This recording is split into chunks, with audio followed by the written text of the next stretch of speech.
tassels, and I'm going to make use of this Upin.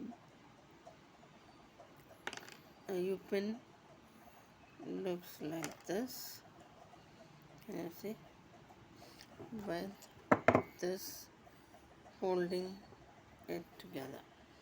Okay, and next I will take two strands of two different colors, this dark pink and this. I take it together.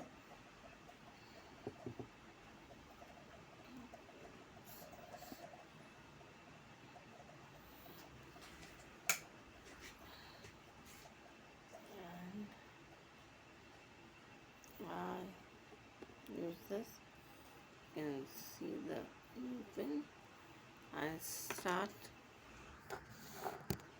by rolling it around.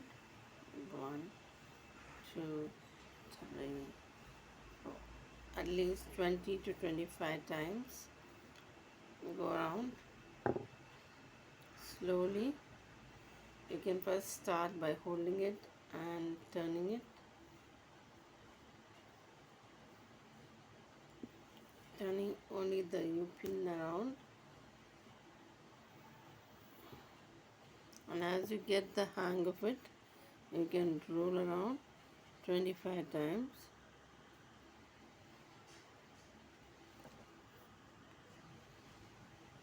Continue to roll it.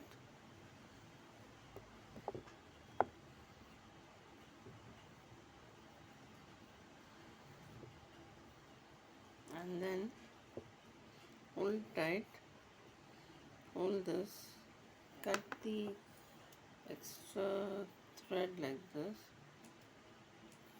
and tighten it with the loop and bring it tight like this. One loop and then again put it tight, double, hold it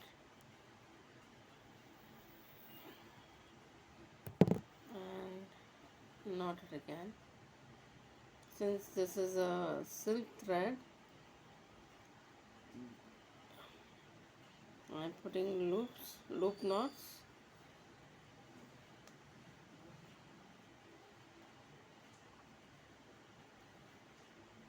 Like this. Okay. Now this as many times over I will loop it around it. Take your scissors, hold this handle close and put your scissors in, take all in between and hold this close like this, so that you are able to cut all the strands in one line like this. And your tassel is ready.